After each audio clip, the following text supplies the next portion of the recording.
It begins with silence, not the kind that's empty, but the kind that lingers when something important just happened, or is about to. Montreal was asleep. Not all of it, of course. The streets in Saint-Léonard still had men smoking outside strip-lit pizza shops, a taxi grumbling past a bar that stayed open longer than it should. But in the old port, where the air smelled like damp concrete and stale river water, the world was quiet. Still. And in that silence, a black Mercedes pulled up slow to the curb. Nothing flashy, just clean. Black on black, unmarked. Vito stepped out, calm as the night. He didn't rush. He never did. His movements were deliberate, like someone who already knew how things would end. He adjusted the cuff of his coat, took a breath, and looked up at the brick building like it was a church. It used to be a bakery. Now it was an office, or at least that's what the papers said. But people didn't come here for business licenses or divorce consultations. They came here if they wanted problems solved without police, quietly, permanently. Vito didn't carry a gun, didn't need to. He walked with the weight of 5 decades of blood-soaked respect. Inside, the room was warm. Dim yellow lights, cigar smoke still clinging to the air from earlier. 2 men sat waiting, younger, rough around the edges, nervous. He nodded once. That was all it took. They stood. "You wanted to see me," one said, voice low, unsure. Vito didn't answer right away. He took off his coat, folded it over the chair beside him, and sat down across from them like he had all the time in the world. Then he leaned back, legs open, arms resting easy on the chair's wooden frame. "I hear you've been talking." The younger one swallowed. The other shifted in his seat. "I hear everything," Vito said, voice soft, like he was telling them about the weather. "You think this city belongs to everyone now. You think the old rules don't matter anymore." He looked at them both, his eyes calm. Empty, almost.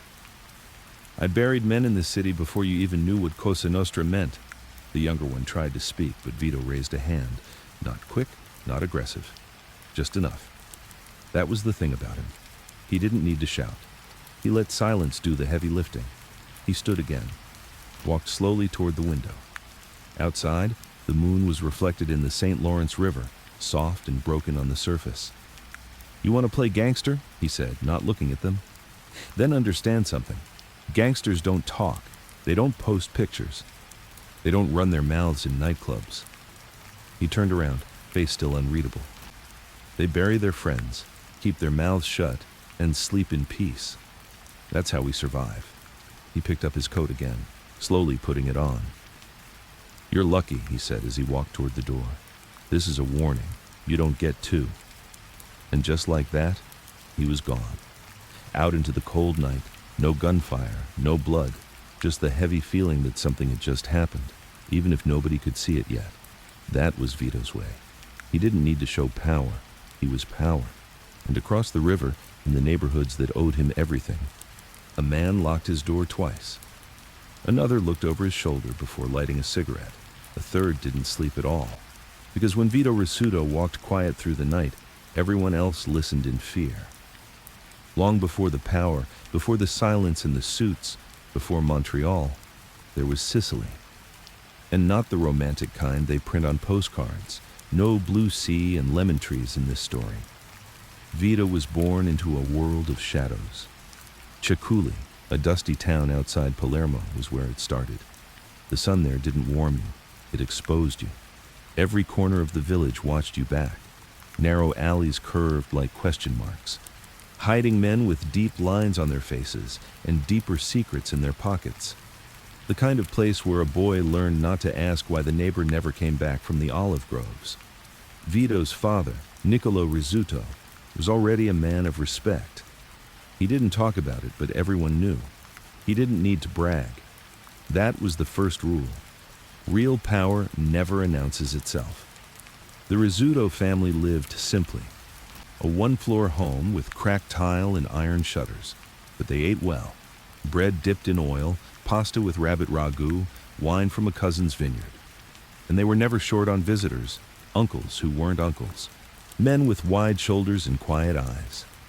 They came for espresso, maybe a slice of cake. But they stayed for the whispers. Names, territory, honor. Even as a boy, Vito knew when to leave the room.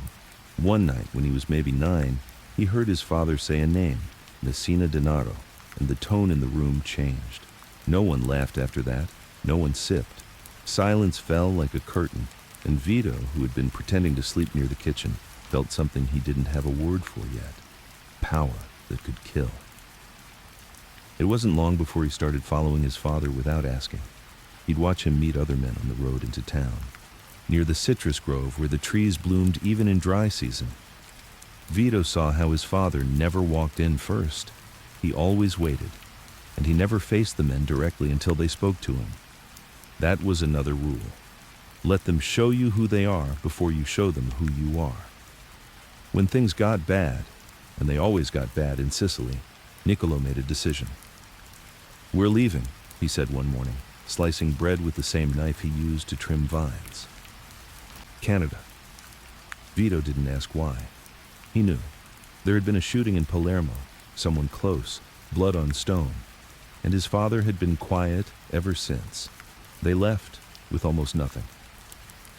2 suitcases, a name that meant something in one world and nothing in another. Montreal in the late 1950s was cold, not just in weather, in welcome. Immigrants like the Rizzutos were seen but not heard. Italians were good for labor, for fixing pipes, for making pizza and getting out of the way.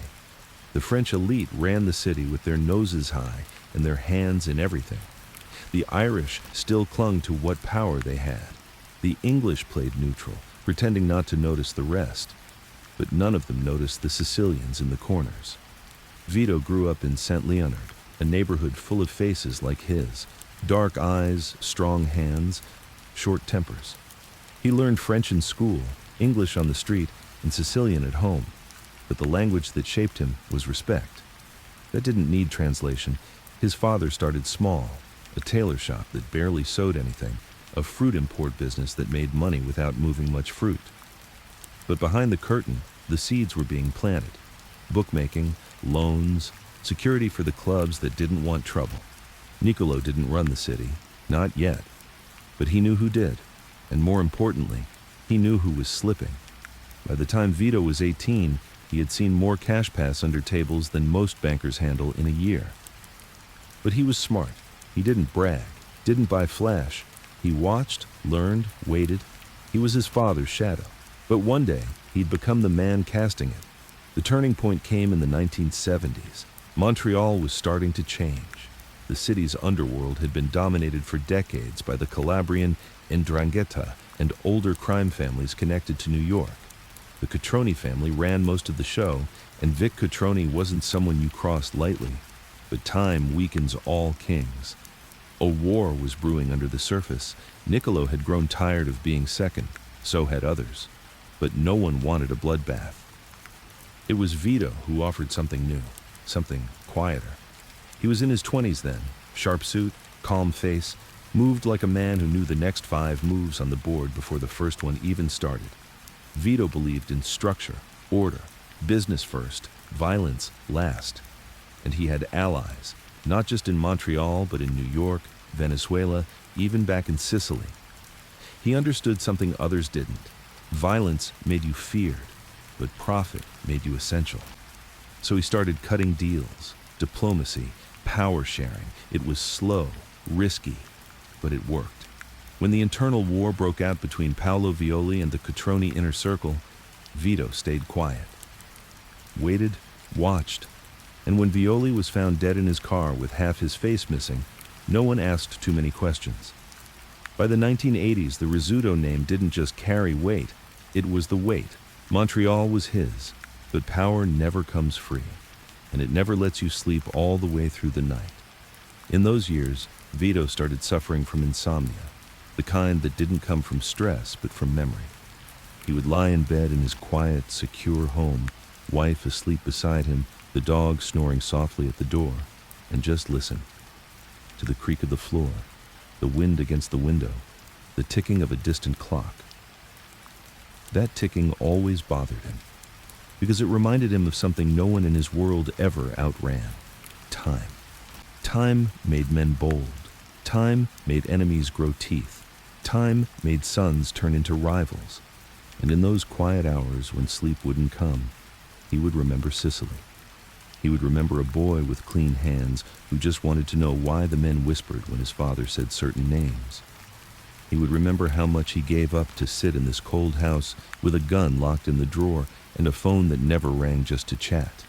His empire stretched from the docks of Montreal to the casinos of the Caribbean.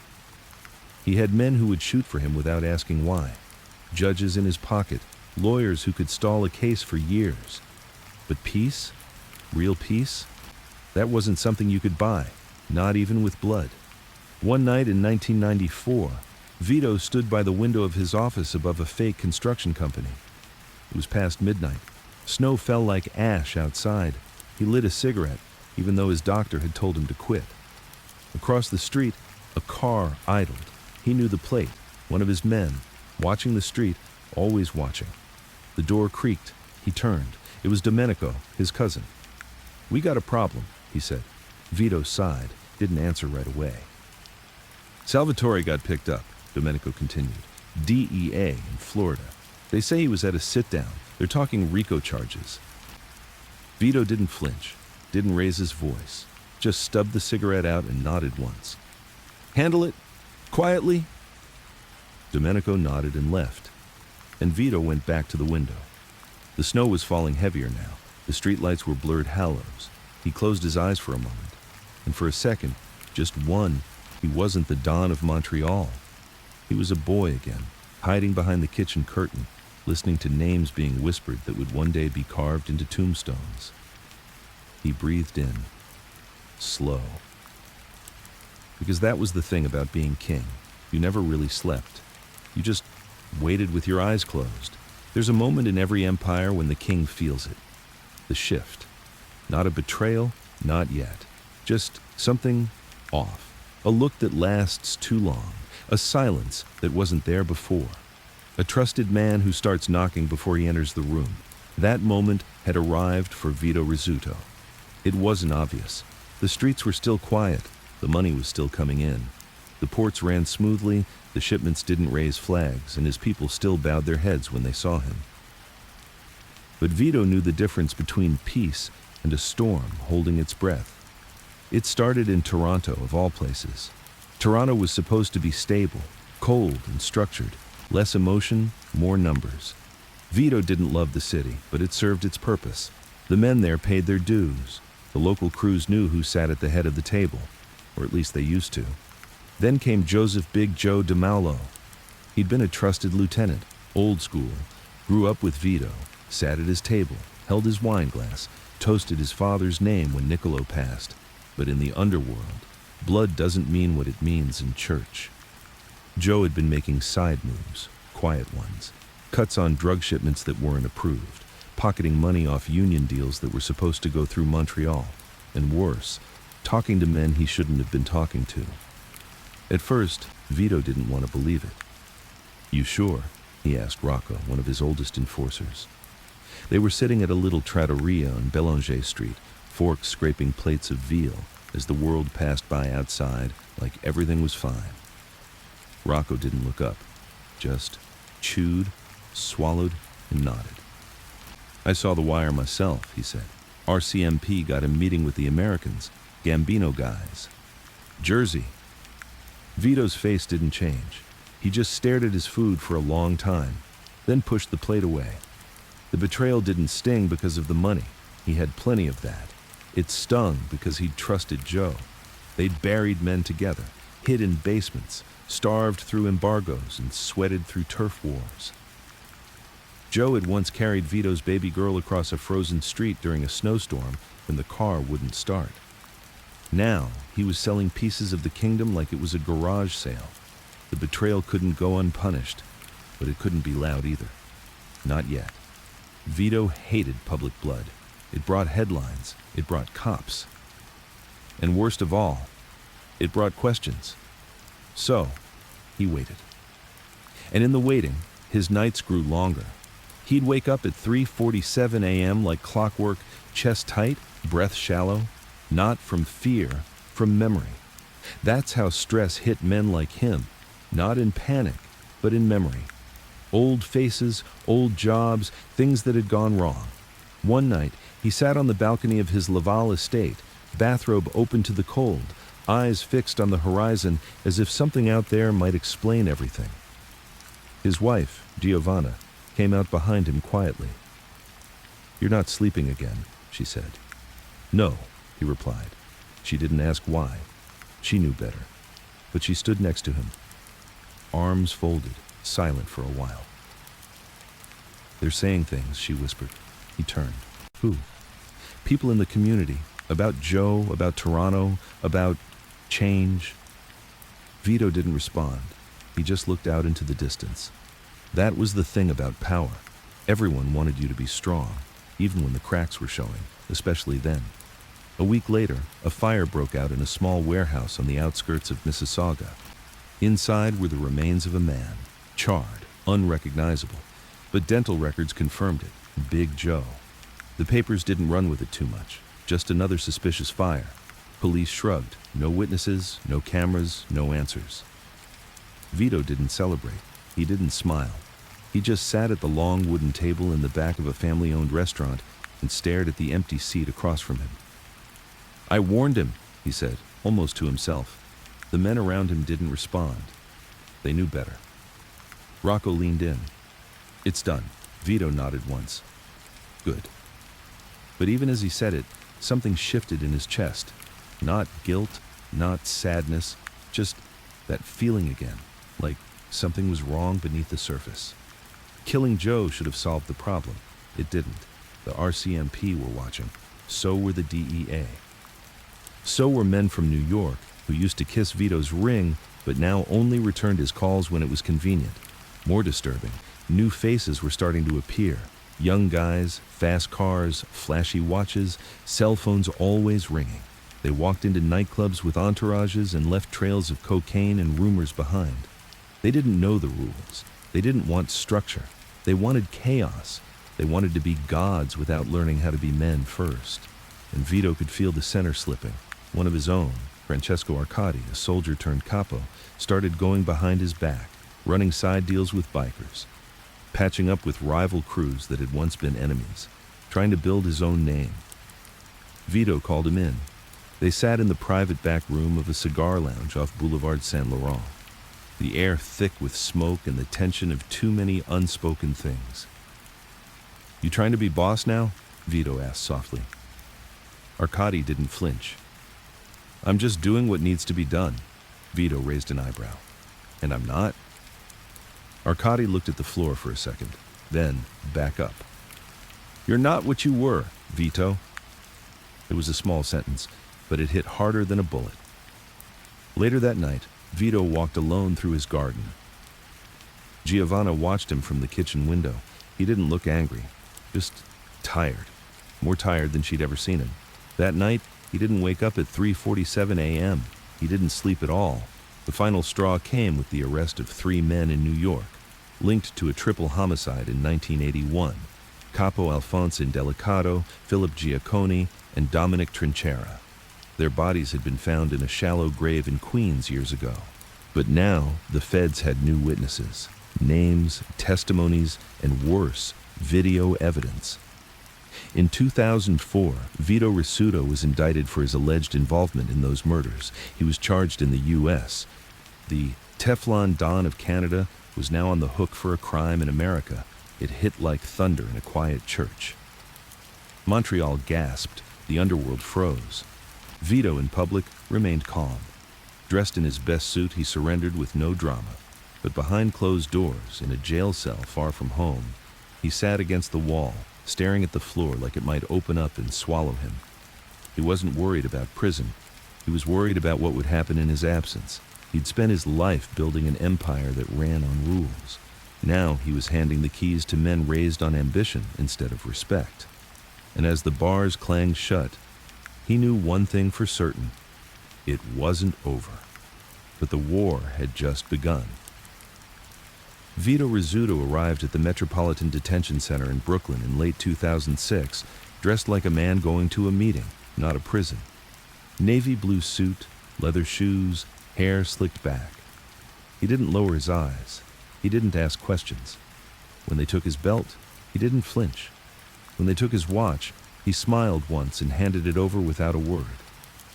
Inside, everything was steel, flickering lights, and the constant hum of contained tension. He was assigned a cell like any other: cement walls, iron bars, a cot that creaked, and a toilet that never stopped groaning. He didn't complain. He knew better. Men who'd lived in silence knew how to survive noise. He didn't get a private cell, not at first. That privilege had to be earned, or bought. So his first bunkmate was a Dominican named Felix, younger, inked up, always pacing. "You the boss from Canada?" Felix asked one night, squatting near the vent. Vito didn't answer. Felix chuckled. "All right, don't talk then. But I heard about you. My cousin's in Montreal. Said you ran the docks like a god." Still, no answer. Vito had learned long ago. Attention gets you watched. Silence gets you remembered. In prison, power looked different. There were no corner offices or suits, no fine wines or imported cigars. Your kingdom was a metal tray, a bunk, and the respect of men who could stab you with a toothbrush. But Vito adapted fast. He watched before he spoke, observed before he moved. Within 2 weeks, he'd made quiet arrangements, small favors traded through lawyers and commissary accounts, Cuban coffee, clean socks, newspapers from Montreal. He read the Gazette every day, even when the stories made his stomach turn. One headline stopped him cold: "Montreal Underworld in chaos as Rizzuto clan falters." The article listed names, old names, names that used to sit at his table.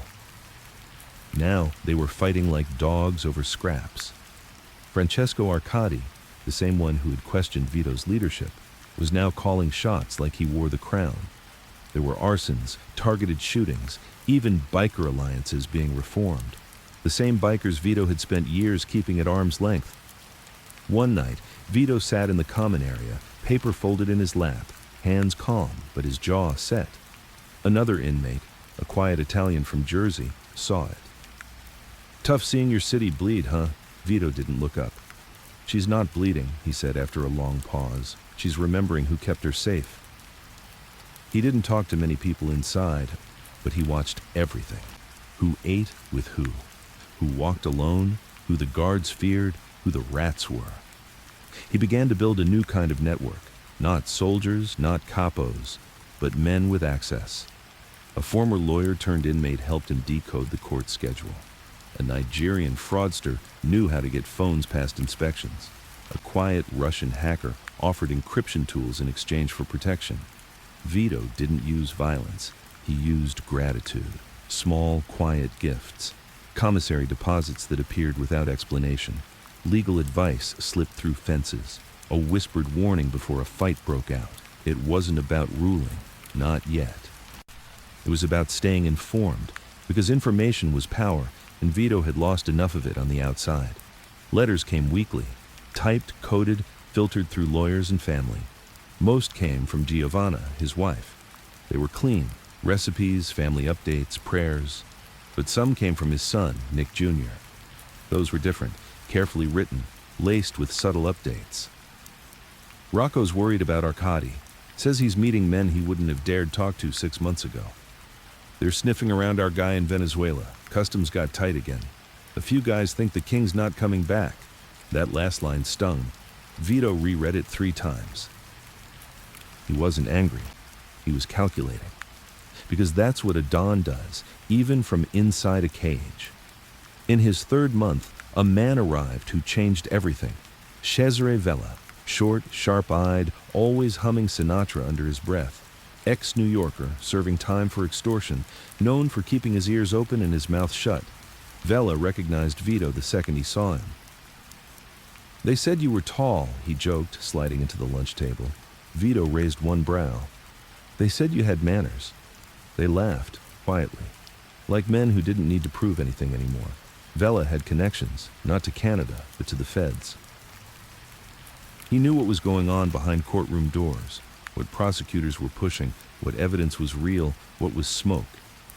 They want to bury you with this RICO case, he told Vito, but they got problems. Like what? Their star witness is shaky. Memory gaps. They're trying to pressure a second guy to flip. Who? Vela leaned in. Someone you know. Vito sat on that for days. He didn't ask who. He knew who. Reynold Desjardins, longtime associate. Half-blood Sicilian, half Quebecer, but had run with Vito for years. They'd made millions together. But Reynold had never wanted to be second. And Vito had never trusted men who smiled too often. Now, Desjardins was out. He free, quiet, and suddenly too quiet. If the feds got to him, everything changed. It wasn't about jail anymore. It was about legacy. And legacy was all Vito had left. In 2007, after nearly a year inside, Vito was finally moved to FCI Florence, a medium-security prison in Colorado. Less tension, fewer fights, but also more time to think. There, he started writing. Not letters, not memoirs, just notes, names, dates, details, plans. He kept them coded, hidden in legal pads buried under family newsletters.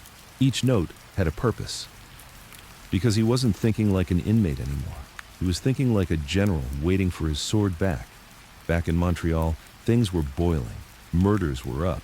The drug trade was bleeding into turf it never touched before. Old allies were now enemies.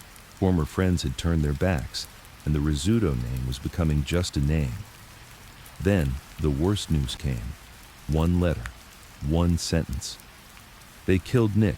Vito read it 4 times. Nick Rizzuto Jr., his son. Shot dead in Montreal, broad daylight, outside a construction company he'd been using to rebuild some of the family's reach.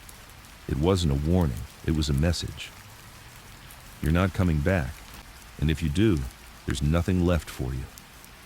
Vito didn't cry, not in front of anyone, but he didn't eat for 3 days. He sat on his bunk, lights off, face in shadow, no words, just breathing. Slow, heavy. Felix, still his bunkmate, still too young to understand the world, whispered one night, "You okay, man?" Vito didn't answer, not for a full minute. Then softly, "I gave my life to protect my blood, and now the city drinks it." The grief didn't break him. It hardened him. Because now this wasn't just about getting out. It was about cleansing the house, one by one, silently, completely, forever. December 28th, 2009. 3 years into his sentence, Vito Rizzuto stopped being a prisoner. He was still behind bars, still wearing state-issued grays, still eating eggs that tasted like rubber and toast that cracked like drywall. But something had shifted inside him, something quiet and terrifying. Because on that day, in a plain envelope, came a letter with 2 words that dropped into his chest like cold steel. Nick's gone. He already knew.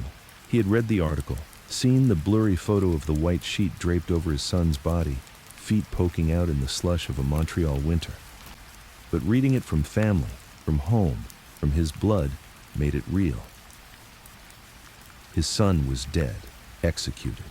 A single shot, close range, no warning. Broad daylight on his own turf, just like they wanted it.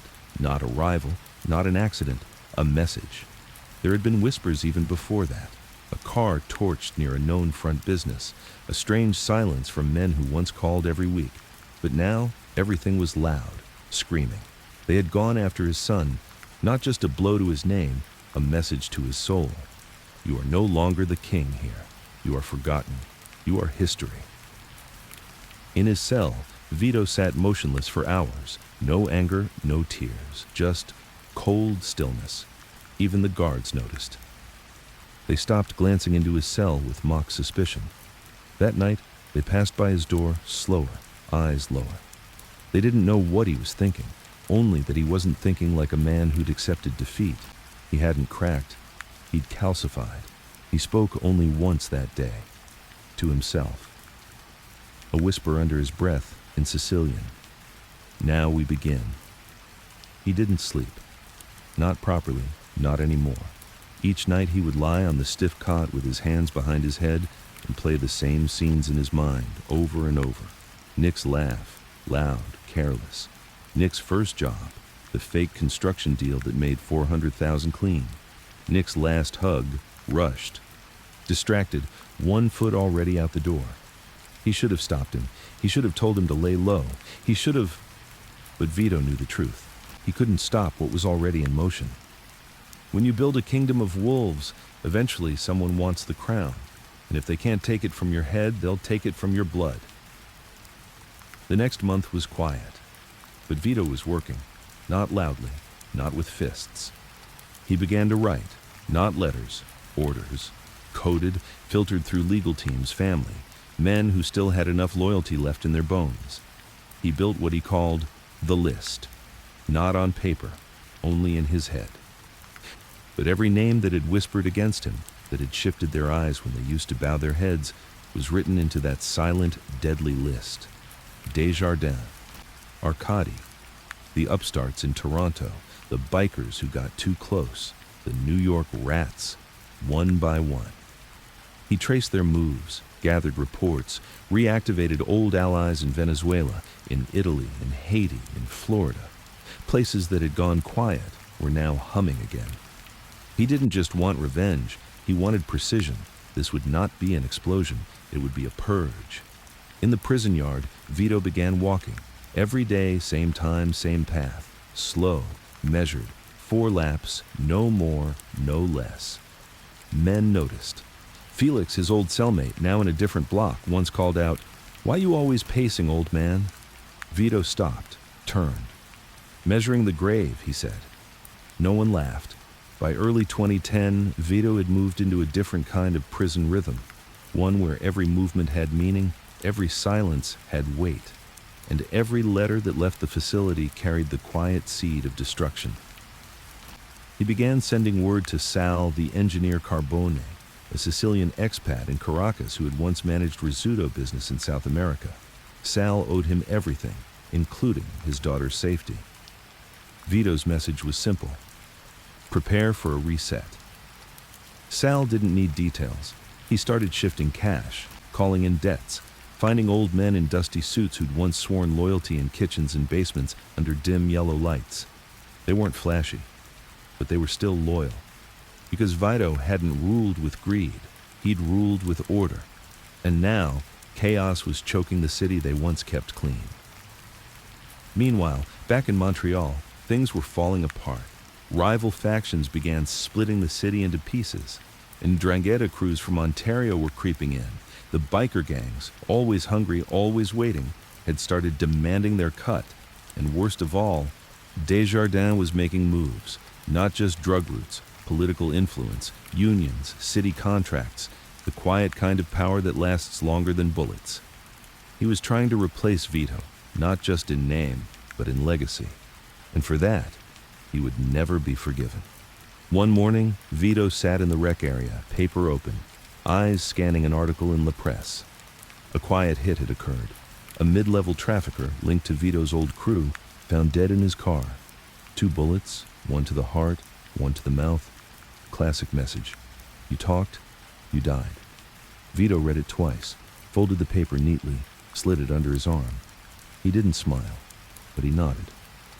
It had begun. The first official move came in August 2010. A restaurant in Little Italy, neutral territory, was hit in broad daylight. No civilians harmed, just one man. Carlo C-Note Andretti, known for switching sides when the Rizzuto case went federal. 3 shots, 1 in the back, 2 in the stomach. He bled out between a wine rack and the freezer door. Cops said it was likely personal. Vito just circled the article in red and sent it to Sal with 1 word: confirmed. That fall, Vito was allowed a visit from his daughter. She sat across from him, eyes glassy, hands shaking. "They're scared, Papa." He tilted his head. "Who?" "Everyone. The family. The old friends. The ones who used to come for dinner. They don't talk anymore. They whisper. They say the city's cursed now." He took her hand gently. "It's not cursed," he said.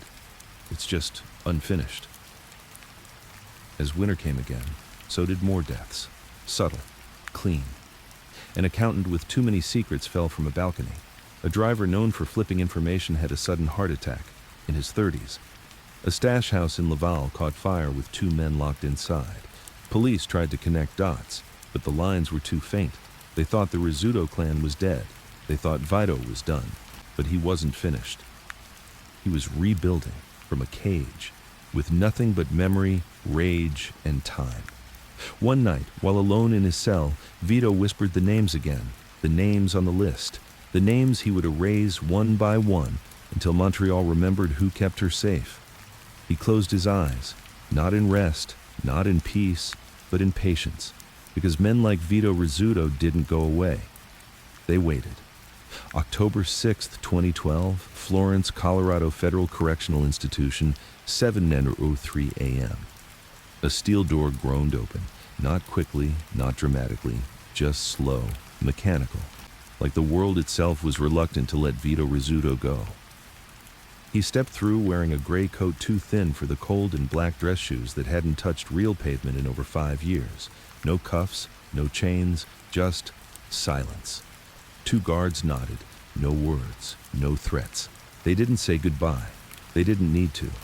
Everyone knew what was being released wasn't a man. It was a memory with a heartbeat. He stepped outside. No cameras, no crowd, just a black sedan idling at the curb. Inside sat a lawyer Vito hadn't seen in years, gray-haired, quiet, respectful. "Welcome back," he said softly. Vito didn't answer. He looked at the sky. It was pale and empty, the kind of sky that didn't care who you were. He got in the car, the door shut, and the engine hummed like a secret being kept. The flight back to Montreal was quiet.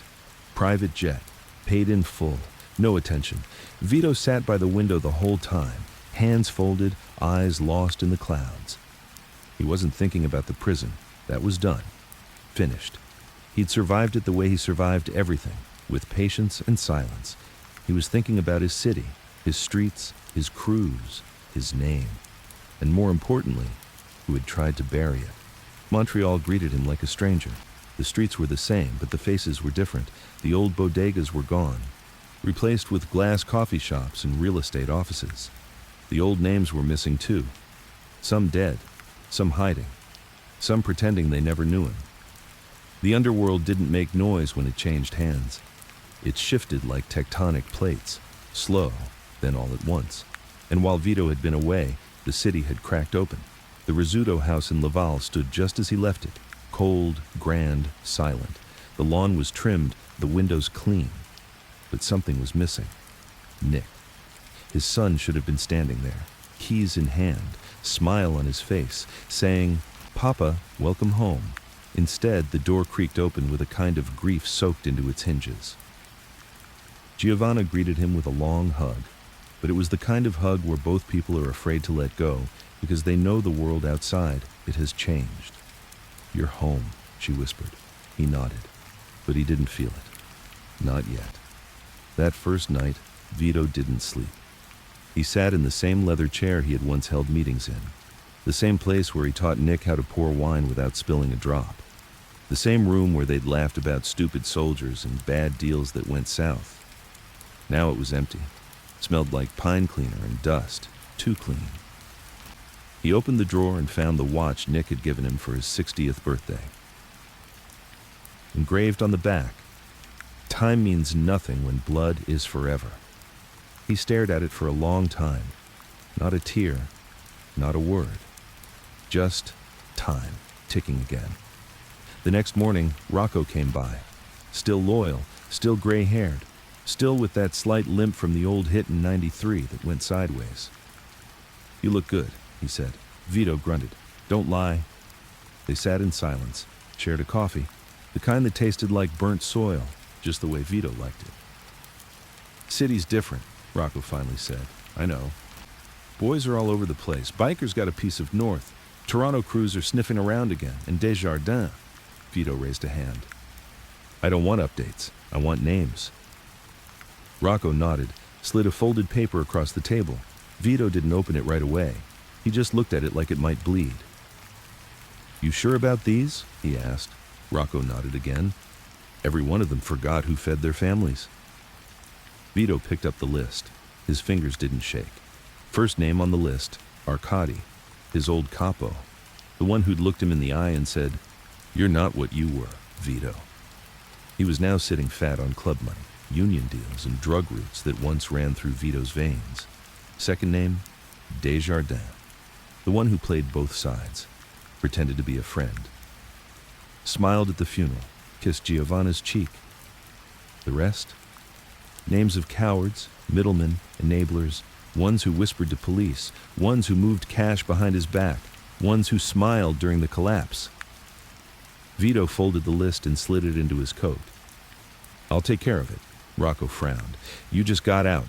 Let me—" "No," Vito said. "This is mine." He didn't start with fire. He started with visits. The old way. He went to a bakery in St. Leonard, one that used to pay protection to his father. The new owner? A young punk who didn't even know Vito's name. "You want espresso?" the kid asked. Vito just looked at him, a long, hard look, and finally said, "Get your father." The old man came out 5 minutes later, nervous, hands still covered in flour. He recognized Vito instantly, dropped the tray, said nothing, just bowed his head. "You forgot," Vito said quietly, "but I forgive you." Then he walked out. No threats, no guns, just a reminder. The king was home. But reminders weren't enough for everyone. Some men needed proof. The first man to die was a rat named Giancarlo Vetta, a low-level trafficker who had bragged in a bar about how Vito's time was over. He was found in the trunk of his own Lexus. No torture, no theatrics. Just a single note pinned to his chest. Time is never over. You are. Police called it retaliation. Vito called it a warning. Then came Arcadi. Not killed, not touched, just visited. He opened the door of his Laval condo one night to find a single white rose lying on his welcome mat. No signature, no threats, just the kind of flower you leave at a grave. He moved his family to Ottawa that week, sold his car, stopped taking calls. Vito never followed. Fear did the work for him. The real confrontation was still ahead. Desjardins. That wouldn't be quiet, wouldn't be fast, wouldn't be forgettable. He wanted Desjardins to feel it, to know, day by day, that death wasn't coming quick, it was coming correct. One night, in his study, Vito opened the window and let the cold air in. He lit a cigarette, something he hadn't done since the day Nick died. He smoked it slowly and whispered to the air. "They thought I was finished, but I was just letting the world forget how loud I could be." There's a certain calm that follows a storm, not because everything is okay, but because everything broken has finally stopped pretending it isn't. That's where Vito Rizzuto found himself in early 2013. The city had changed, the faces were different, but one thing hadn't changed: fear. Not the loud kind, not the kind that sent men running. This was the old fear, the cold kind, the kind that makes grown men hesitate before picking up a phone, the kind that turns stomachs when a black car parks outside for too long. Vito was back, and the city was waiting to see what he would do. He didn't make speeches, he didn't hold meetings, he didn't broadcast a comeback. He moved silently, and one by one, the men who had once whispered behind his back started to vanish. The first was Dominic, the tailor, Bruzy. A man with soft hands, always smiling, always pretending to be smaller than he was. A fence for stolen goods. He had been with the Rizzutos for 15 years, until Vito's indictment. That's when Dominic flipped, talked to the feds, shifted loyalty to Arcadi. Vito didn't go after him immediately. He waited, watched. And when Dominic got sloppy, opening a fake business in Laval, pulling cash from the same union he once skimmed for Vito, that was all it took.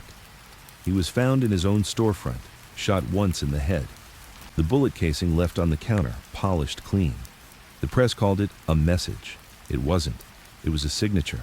The way a king signs a death warrant, not with a roar, but with a stroke of a pen. The next was Franco Lamonte, an accountant with a bad habit, greed. He was never a made guy, but he was connected. He handled envelopes, cleaned numbers, massaged balance sheets for construction contracts tied to the Rizzuto name. He'd stolen, not much. But from Vito, any theft was betrayal. Worse, Franco had lied. to Giovanna, to Vito's daughter. He told them the business was safe, that Nick's legacy was intact. It wasn't. He'd bled the account dry, used the Rizzuto name to negotiate dirty deals, all while telling the family they were holding steady. That was personal. And Vito didn't forget. One morning, Franco walked out of a dentist's office in Mile End and never reached his car. The vehicle exploded before his foot hit the gas pedal. A clean job, nothing over the top, just enough to remind the street, don't steal from the man who built your name. The police blamed it on bikers. Vito didn't correct them. As the bodies started dropping, silence returned to the streets. Not peace, never peace, but structure. Men who had once called each other boss now waited to see who made the next move. But no one moved. Because Vito wasn't done. He began reaching out, not to soldiers, but to the elders, men in their 60s and 70s. Retired capos, old Sicilian blood, ones who had stepped back after Vito went inside. They hadn't betrayed him. They'd just gone quiet. One by one, Vito invited them for espresso. No threats, no speeches, just eye contact and a single question. Are you still with me? Most said yes. A few hesitated.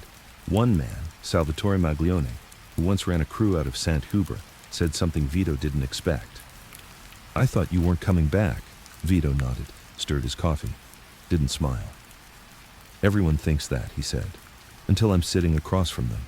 With the old guard behind him, Vito started locking key pieces back into place. He took back the docks first, not with bullets, but with leverage. The men working the cranes remembered his father. He showed up one morning, just stood outside the gates, hands in his pockets. The message was clear. Nothing moves here unless I say so. Within a week, kickbacks resumed. Paperwork started moving clean again. Even the unions, once bold under Desjardins, backed down. The money started flowing. But Vito wasn't chasing cash. He was chasing order. Then came Desjardins, the last name on the list, the one Vito wouldn't leave to chance. Reynold Desjardins was smart, ruthless. He'd positioned himself as the new balance in the underworld while Vito rotted in a U.S. cell. Now, he was the one taking meetings in penthouses, the one shaking hands with foreign suppliers, the one who dared to make a move on Nick Rizzuto Jr. Even if he didn't pull the trigger, the streets knew. Nothing happened in that city without Reynold's nod, and Vito knew it too. He didn't want him scared, didn't want him gone in a flash. He wanted the city to see it, to feel it, to understand what happens when you betray blood. But he wasn't reckless. He studied Reynold's schedule, tracked his movements, listened to whispers from Caracas, from Sicily, from Ottawa. He waited months, until the streets were quiet again, until no one expected a move, until Desjardins felt comfortable. That's when Vito gave the signal. December 20th, 2013, Reynold Desjardins' right-hand man, Antonio T-Bone D'Amico, was found in a rented SUV, head resting against the glass like he'd fallen asleep. Except there was a hole in his neck, and his phone had one last text sent at 11:47 p.m. We good? That message never got a reply. 2 days later, Reynold disappeared from public view. Gone. Vanished. Some said he went to Europe. Others whispered he went underground in Quebec's North Woods. Some said he turned rat, started feeding the cops in exchange for safety. Vito didn't care. He didn't want to chase him. He wanted him erased, like he never existed. With Desjardins out of the picture, the dominoes fell. Alliances collapsed. Supply lines shifted. Crews who had backed Desjardins scrambled to swear loyalty again. Vito didn't welcome them with open arms. He made them wait, sit in silence, beg. Because the man who returned from prison wasn't the same as the one who left. This Vito didn't need to raise his voice. He didn't need to promise riches. He had one thing they all understood: memory. And memory, in their world, was more dangerous than bullets. One night, Giovanna found Vito standing in the garden. The moon was low, the grass wet. "You're doing it again," she said softly. "Doing what?" "Thinking in ghosts." Vito didn't respond. She stepped closer, took his hand. "It won't bring him back," she whispered. "Nick." "I know," he said. "Then why?" He turned, eyes unreadable. Because they need to know that taking him wasn't the end of the story. He paused. It was the beginning of the judgment. Vito returned to his seat at the head of the table, not as a king, as a reckoning. And the city, it remembered. January 2014. Montreal's skyline looked the same. But everything underneath had changed. A city might not scream when it's stabbed, but it bleeds. And Vito Rizzuto could see the stains on every corner, in the way men looked over their shoulders too often, in the silence that fell when he walked into a cafe that used to hum with fake laughter and side deals. Vito had cleaned the table, but now he had to set it again, not just with new names, but with new rules, because the old world was gone, and the new one didn't understand respect the way his father taught him. He started small, no limelight, no headlines, just control. He knew the three things that built power better than fear: logistics, money, memory. So that's where he started. The docks came first. Those ports had once been his heart, the veins of his empire. Everything flowed through them. Guns, cash, coke, ecstasy, even human cargo when the demand was high enough. But when he went inside, bikers and Calabrians from Toronto had crept in like rats. Now they were squatting in his house. He didn't kick them out with violence. He sent papers through fake companies. He bought up freight firms, pulled strings with old customs agents who owed him favors. He even reactivated a quiet shell company in Panama, a ghost account from the 90s that hadn't moved a dollar in 12 years. By February, he controlled 72% of cargo clearance east of Montreal. No blood spilled, no bodies, just a whisper in the port office. The Don's back. Do the math right this time. Then came the unions. Construction, waste, transport. They were messier, greedier, full of new guys who thought protection meant showing up in leather jackets and threatening foremen. Vito hated that. He hated noise. So, he made an example. Pasquale, Fat Pat Medici, a loudmouth union boss, had been inflating invoices for years, pocketing the difference and blaming it on cost of business. He thought Vito was out of the game. He'd even laughed when someone mentioned the Rizzuto name. One night, he left a steakhouse in Little Italy and found a shovel leaning against his windshield. No note, no blood, just a shovel. He left the city the next day, sold his house, retired in disgrace. No one needed to ask what it meant, because in Montreal, a shovel didn't bury bodies. It unearthed memory. But the real work was mental. Vito knew men didn't stay loyal just because of money. They stayed loyal because of fear and story. So he did something he hadn't done in years. He visited the old places, not in convoys, not with bodyguards, alone. He walked into bars where men used to raise glasses to his name, now filled with strangers and side dealers. He didn't say much, just made eye contact. Sometimes he'd order espresso, drink half, and leave money on the counter, 5 times more than it cost. Sometimes he'd just stand in the doorway for a full minute and leave. Word spread faster than bullets.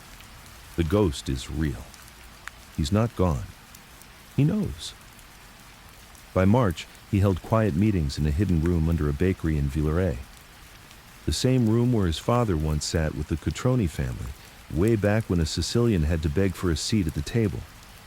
Now, the table was his. 7 men sat with him, none higher than him, none daring to pretend they were equals. The room smelled of flour, smoke, and old varnish. Vito tapped his ring against the table once, sharp, loud. "I don't need new friends," he said. "I need memory." Silence. "I don't want yes men. I want men who remember the difference between power and greed." One man tried to speak, a younger guy from Ottawa. Vito stared him down. "You've made good money the last few years," Vito said.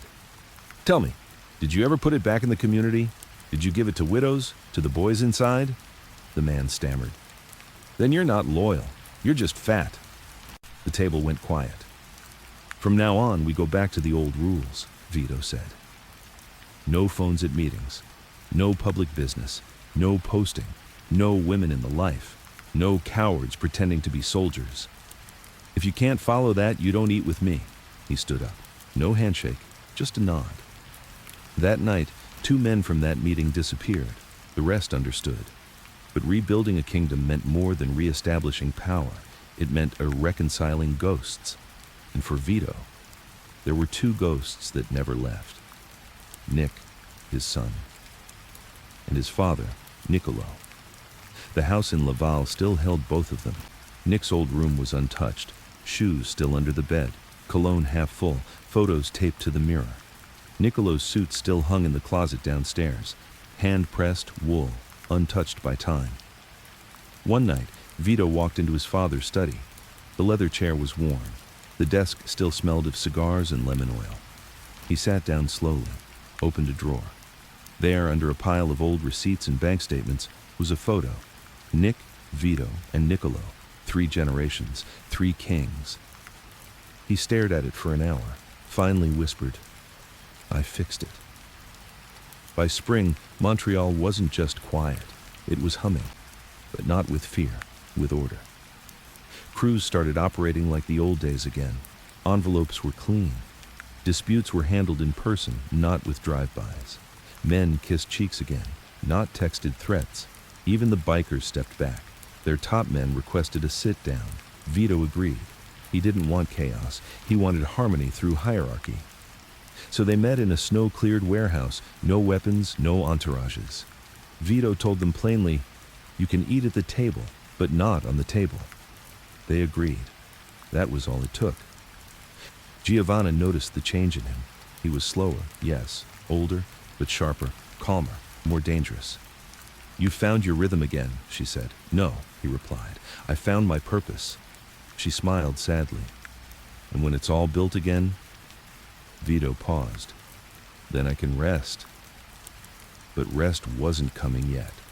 Because in New York, the Gambinos were moving. And one of their guys, Tommy Bianchi, was trying to tap into Montreal's import routes again. That was next. Because you can rebuild a house, but you still have to defend it. May 2014, Montreal was back on its feet. But Vito wasn't satisfied with survival. That was never the point. When he didn't fight his way out of prison, bury traitors, and stitch his empire back together just to hold ground, he wanted expansion. He wanted the city, and the world, to know that what they tried to kill hadn't just lived, it had multiplied. And to do that, he had to do one thing: send a message to New York. The Gambinos had always hovered like vultures over the Canadian underworld, not overtly, never a full invasion. But every time a Canadian Don fell, every time a power vacuum opened, someone from New York showed up in a suit, smiling, pretending to help. And when Vito went away in 2006, they had crept in again. They never attacked. They didn't need to. They worked like termites, slow, invisible, constant, money laundering through Toronto, coke shipments rerouted through Buffalo, small-time Montreal dealers suddenly answering to the wrong people. Now they were trying it again. And this time, it had a face. Tommy Flash Bianchi, mid-level Gambino associate, all leather coats, designer sunglasses, and loud fake laughter. He had no history with the Rizzutos, no real clout in New York. But he saw opportunity in Vito's absence. While Vito was inside, Tommy made deals with bikers in Quebec, bought up small warehouses in the suburbs. And most importantly, tried to steal Rizzuto routes through Halifax. That was his mistake, because he forgot who laid the original tracks. Vito didn't overreact. He didn't storm into New York, didn't call a sit-down, didn't demand tribute. He just started cutting the oxygen. First, he blocked the ports, quietly. The warehouse managers who once looked the other way for Tommy suddenly lost his paperwork. Cargoes got delayed, missing, held in customs. Next, his bank wires froze. Vito had contacts in 4 banks in 3 provinces.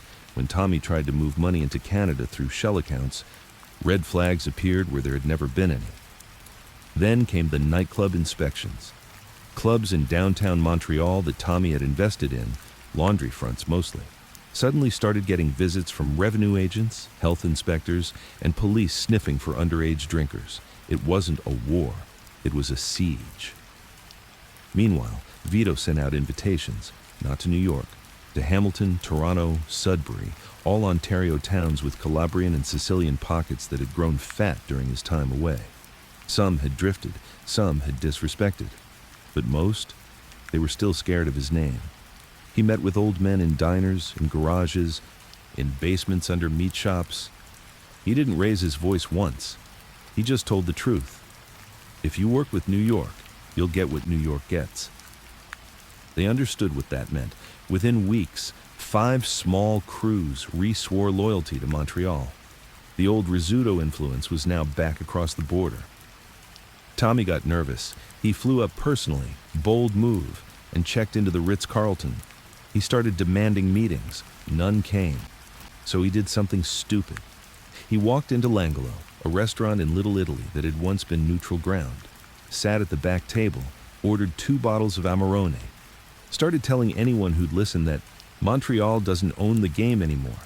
He laughed too loud, bragged too much, waved his money around. Vito didn't show up. He didn't send hitters. He sent his cousin, Gioacchino, a man in his 60s with arthritis and a soft voice. Gioacchino walked in, nodded to the staff, and sat across from Tommy. He didn't order food. He just put down a box. Small. Velvet.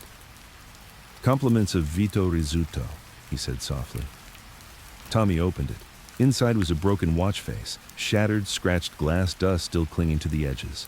Tommy stared. "What the is this?" Gioacchino stood slowly. "Time's up," he said, and walked out. Tommy left Montreal that night. No shots fired, no blood. But word got back to New York in hours. Rizzuto's running things again. Montreal's closed. Stay the fuck out. That wasn't enough for Vito, because fear was temporary. He wanted memory. So he did something old school. He threw a wedding, not his, not family. A symbolic wedding between 2 minor soldiers from rival families who had once spilled blood over a nightclub route. Vito paid for it all. Lavish, massive, quietly protected. Over 300 guests came, all Underworld. No cops, no cell phones. The food, flown in from Palermo. The suits, custom. The band, a jazz quartet flown in from New Orleans. The message? The king is alive, and he's generous to those who kneel. Even the bikers came. One of them, a grizzled, scar-faced Quebecois named Luke, came up to Vito during the 4th course and said, "You run this city cleaner than the mayor ever did." Vito smiled. "I'm not the mayor," he said. "I'm the memory that keeps it clean." By summer, Vito had re-established full control over ports, Halifax, Montreal, real estate fronts, over 12, construction unions, 3 major crews, 2 major Toronto-based distributors, political influence in 3 borough councils, and a web of international support from Sicily, Venezuela, and even Miami. But more than money. He had structure. He had discipline. The chaos was gone. The rats drowned, the traitors buried, and the survivors, they followed orders without question. But power doesn't sit still, and legacy doesn't wait. One night, over dinner, Vito asked his daughter, "Do you think they'll remember what I did?" She looked at him for a long time. "You mean what you built?" He shook his head. "No, what I protected." She put her hand on his. "They already do." But Vito didn't believe in already. He believed in ensuring it. That meant one more step, a final layer, not just control, succession. August 2014. The Empire was quiet. No enemies knocking, no bodies dropping, no whispers behind his back. In the underworld, that kind of peace meant one of 2 things. Either you were feared again, or you were forgotten. Vito Rizzuto sat in the back of an old cafe on Jean Talon Street, nursing a lukewarm espresso, watching the world move by too fast. Young guys with phones glued to their hands. New crews driving blacked-out SUVs with loud music and louder mouths. Deals being made in diners instead of basements. The rules had changed again. But Vito hadn't. Not where it mattered. And he knew something no one else dared say out loud. This life doesn't end when you win. It ends when there's no one left to inherit it. That thought had been circling him for weeks. Succession. He'd rebuilt everything. His reach extended again through ports, unions, drug corridors, and politics. The name Rizzuto was once again whispered with respect or fear or both.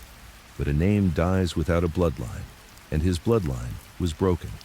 His father, Niccolo, had passed while he was inside, shot through the neck while eating dinner in his own home, disrespected, executed. His son, Nick Jr., was gunned down in broad daylight, shot in the chest while unlocking a door. No warning, no chance. Vito had buried both. And now there was only him. And that wasn't enough anymore.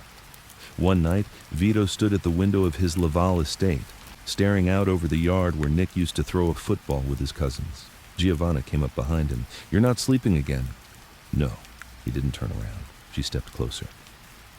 "You've already taken back everything they stole." "That's not what I'm thinking about." "Then what?" He paused, softly. What happens when I go?" She stayed quiet for a moment. "You've built something that will last." "No," he said. "I built something that depends on me. That's not the same." He turned to her, his voice firmer now.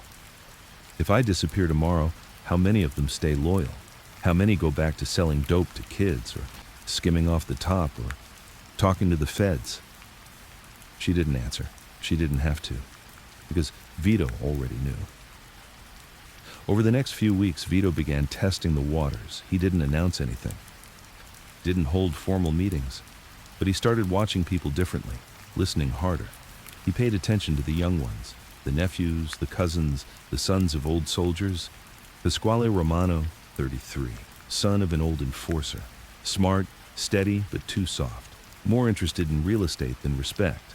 Marco Bellini, 29, former street guy turned nightclub owner, charismatic, ambitious, but too loud, too hungry, the kind of man who wanted the throne for the suit, not the weight.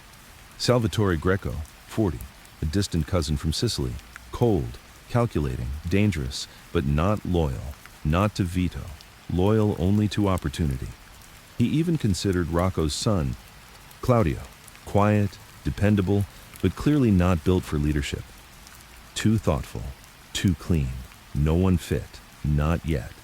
But there was one name that hadn't been mentioned in years, and it came to him while flipping through a dusty old photo album. Leonardo, Nick Jr.'s son, Vito's grandson.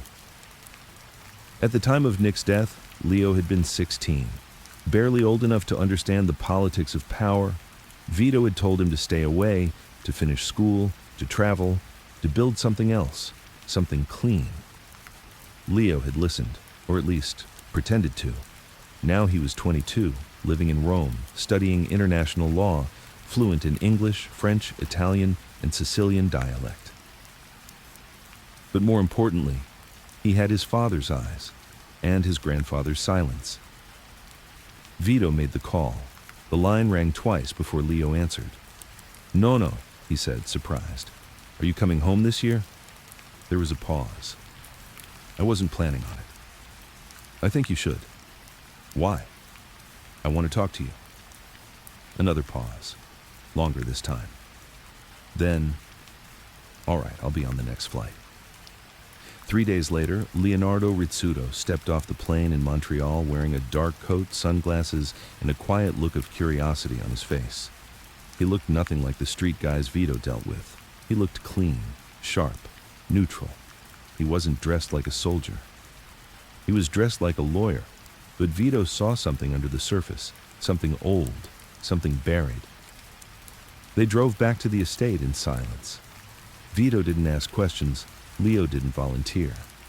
They arrived, sat in the kitchen, and Vito poured espresso the old way, slow, with a spoon stirrer, and just a touch of sugar. Finally, he spoke. "I'm getting older," Leo nodded. "I know. I'm not worried about dying, but I'm worried about what happens when I do." Leo didn't answer. "You're my blood," Vito said. "The last of it." Leo exhaled. "I'm not sure I'm the right one." "I am. I don't want to run drugs or unions or any of that." "You won't have to." Another pause. "I want to know the truth," Leo said. about my father, about what you've done, about what this world really costs." Vito stared into his cup for a long time. Then, slowly, "It costs everything." Over the next few weeks, Vito did something he hadn't done in over 30 years. He taught, not like a boss, like a father. He showed Leo the books, the real ones. He explained how the ports worked, the networks, the codes, the cash drops. But more importantly, he taught him why. Money isn't power, he said. It's the excuse people give for failing to earn respect. Fear isn't leadership, he added. It's a leash, and the more you use it, the weaker you get. Leo listened, carefully, quietly. He didn't interrupt, he didn't joke, he absorbed, just like Vito once had under Niccolo. But not everyone was happy about Leo's return. Some of the older men saw weakness, others saw a threat to their ambitions. And a few started whispering again. Vito caught wind of a small meeting in St. Leonard, hosted by Marco Bellini, the loud one. Vito didn't send soldiers, he showed up himself, walked into the restaurant uninvited. Bellini was mid-sentence, talking about new directions and younger leadership when the room went still. Vito walked to the head of the table, poured himself a glass of water, and took a sip. Then he looked up. "You think because I'm teaching my grandson, I'm gone?" No answer. "You think I'm handing over the kingdom so you can steal the crown?" Still silence. He leaned in. "I buried better men than you for less." Then he walked out. That night, Bellini left for Miami, permanently, and the whispers stopped. A week later, Vito and Leo sat on the back patio, sharing a quiet drink as dusk fell. Leo finally spoke. "Why me?" "Because you ask the right questions. I don't want to become you." "You shouldn't." Leo looked at him. "I don't know if I can live this life." Vito nodded slowly. "You don't have to live it, but you do have to understand it. And if I walk away?" Vito looked at him long and hard. "I'll still love you." Leo nodded, then softly, "But if I stay, I have to change everything."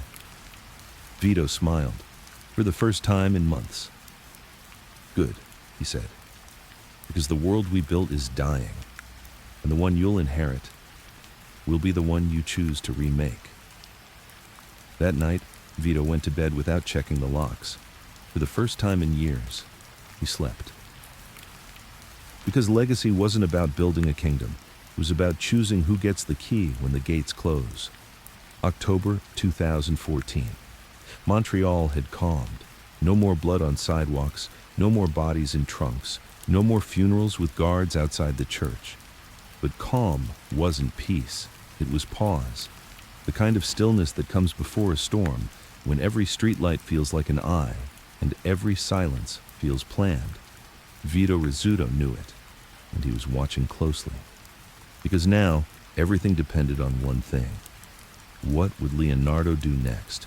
Vito hadn't given him soldiers, hadn't handed over titles, hadn't forced the old guard to kneel.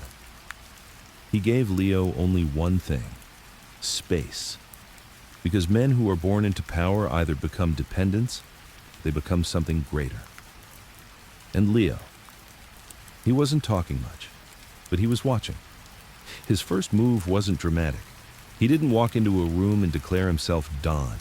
He did something smarter. He went to the docks, alone, no security, no Rizzuto name badge, no theatrics. He dressed like a supervisor, dark jacket, clipboard, boots. He watched. For 3 straight days, he stood near the cargo gates, watched who walked in, who got waved past, who took envelopes, who was moving fast and who wasn't moving at all. On the 3rd night, he walked into the break room and sat down across from Gerard Morin, one of the site foremen. Gerard had been around since Vito's days, old school, tight-lipped, loyal, but not blindly. Leo opened with one sentence. "You're losing 80,000 a week." Gerard looked up. "What the hell are you talking about?" Leo didn't blink. "I've watched the intake manifests. Half the steel marked for inspection never gets logged, but it moves, and the crew doesn't work for you. They work for Maurice Del Vecchio." Gerard's face shifted, just slightly. "Who are you again?" Leo leaned forward. "Leonardo Rizzuto." Silence. Then, "You think dropping that name makes me scared?" "No," Leo said, "but it should make you think." He stood up, left a folder on the table. Inside was a list. Every incoming crate, every outgoing truck, marked, circled, connected. No threats, just the truth. Gerard called Vito that night. "He's sharper than Nick." Vito said nothing, just hung up the phone and lit a cigarette. That's how Leo started, with truth, not fear. He didn't want soldiers, he wanted data. So he met with bookkeepers, accountants, customs brokers, lawyers. He sat in on old deals his grandfather had signed 20 years earlier. He traced cash flow like a surgeon tracing arteries, and what he found wasn't chaos, it was leakage. Too many hands and too many pots. Legacy had made them lazy. Vito watched all of it from a distance. Sometimes he'd call Leo over late at night, pour him a drink, ask him quiet questions. "What do you think of the docks?" "Efficient, but overcompensated. We pay 3 crews for the same work." "And the construction firms?" "Too many fronts, not enough real revenue." "And the men?" Leo hesitated, then said, "They respect you, but they don't believe I've earned anything yet. And they're right." Vito smiled. "You're learning." But the real test came from outside, from Toronto. There was a new face making noise. Luca DeAngelis, a second-generation Calabrian with a reputation for flash, fast deals, and disrespect. He controlled a chunk of the Ontario drug trade, had loose alliances with biker crews, and had been eyeing Montreal ever since the Rizzutos fell apart. He started sending guys to clubs, lounges, real estate firms, offering more cash, better cuts, and freedom from old Sicilian politics. And worse, he was targeting Leo's circle. 2 of the young lieutenants Leo had been grooming suddenly went quiet, stopped answering calls. One even changed his number. It wasn't subtle, it was a provocation. Vito didn't step in, he waited to see what Leo would do, because this was the test, not of muscle, but of resolve. Leo didn't go looking for Luca. He went looking for the 2 defectors. He found one, Angelo Vetta, in a bar downtown, drinking, laughing, wearing a Rolex he hadn't earned. Leo didn't bring anyone, just walked in, sat across the table and said, "Is this where you think power comes from?" Angelo tried to laugh it off. "I got nothing against you, Leo, but DeAngelis is offering numbers I can't ignore." "It's not about the numbers," Leo said. "It's about what happens when they stop adding up." "You gonna threaten me?" "No," Leo said. He pulled out a photo, slid it across the table. It was Angelo's little brother, a school photo. Angelo stared.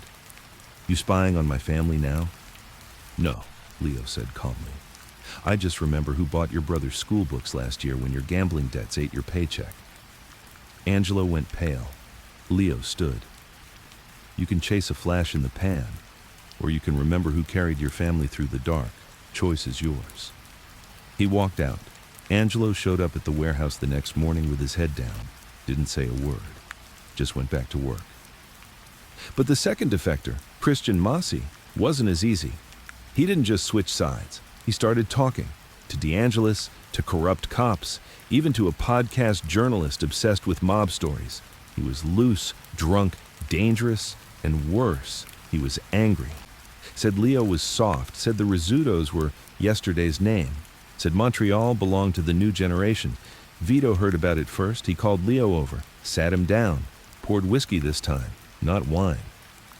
"He's talking," Vito said. Leo nodded. "I know. What are you going to do?" Leo stared at the drink. Then, "I'm going to silence him." Vito raised an eyebrow. "Personally?" Leo looked up. "No. I'm going to let silence take him." 2 nights later, Christian Mazzi was pulled over by a cop who'd once taken money from Vito's crew. Nothing major. Routine traffic stop. Car smelled like coke. Trunk had cash. His phone, loaded with incriminating texts and voicemails. He was booked, held, and suddenly everyone stopped answering his calls. His friends from Toronto? Gone. DeAngelis? Nowhere. Christian rotted in a cell for 3 months before he finally made bail. When he walked out of that courthouse, Leo was waiting. Black coat, calm face. "I didn't have to touch you," Leo said. "You destroyed yourself." Christian didn't say a word. He left town the next day. No one saw him again. Vito got the call from a contact in the courthouse. He smiled as he hung up. His grandson had passed the first test, not because he pulled a trigger, but because he understood that sometimes ruin is more powerful than revenge. Weeks later, Vito and Leo sat in the garden at sunset. The trees swayed slow. The air smelled like pine and earth and memory. Vito sipped espresso. Leo stared at the horizon. "You think I'm ready?" Leo asked. "No," Vito said, "but neither was I." Leo nodded. "I'm not you. I don't want you to be. I'll never kill a man just to prove I can. I know. And I'll never let fear run the table." "Good." Leo turned to him. "Then what do you want me to be?" Vito didn't answer at first. Then, "I want you to be the man they can't predict, the one who smiles when they expect a fist, the one who listens when they expect a war. And when you do act, I want it to be so calculated that they question if they ever understood power at all." Leo nodded, then said the one thing Vito had waited months to hear. "I don't want to inherit this. I want to reshape it." Vito closed his eyes, not because he was tired, but because he finally believed there would still be a Rizzuto after him. November 2014. The streets were colder now, not just from the early snow, but from the way the silence had changed. People still nodded when they passed the name Rizzuto, still lowered their voices when they spoke about the man in Laval. But there was something else creeping in now, uncertainty, because Vito wasn't the one making the rounds anymore. It was Leonardo, and Leonardo didn't do things the old way. He started with structure. The network Vito had rebuilt, cash drops, fronts, port managers, union kickbacks, contractors, was working, but not efficiently. It was tight, but not smart. Leo saw the holes. He called in a quiet meeting at a low-rise office in Outremont. No flash, no fanfare, just 7 men. They were bookkeepers, brokers, logistics officers, not killers. Leo brought a whiteboard, a laptop, notes, charts. One of the older guys, Carmine Bestucci, who ran cash pickup since the early 90s, raised his hand and sneered halfway through the presentation. "You think this is a business school, kid?" Leo didn't answer right away. He clicked to the next slide. 6.4 million lost to inefficiencies in 2013. Then the next, 1.2 million spent on ghost labor across 3 fake firms in 1 borough. Then the next, 4 properties raided in the last 12 months, none of them critical, all of them avoidable. Leo looked up. "I think this is a family, and a family that doesn't evolve. Dies." Silence. He didn't argue with Carmine. He just left the slides on the screen for the room to read. But Carmine wasn't done. He'd survived Niccolo, outlived Nick Jr., and now he was watching a law student try to turn the family into a tech startup. He didn't trust Leo, didn't like his glasses, his clean suits, his quiet voice. And deep down, he missed the way things used to be, bloody, simple, feared.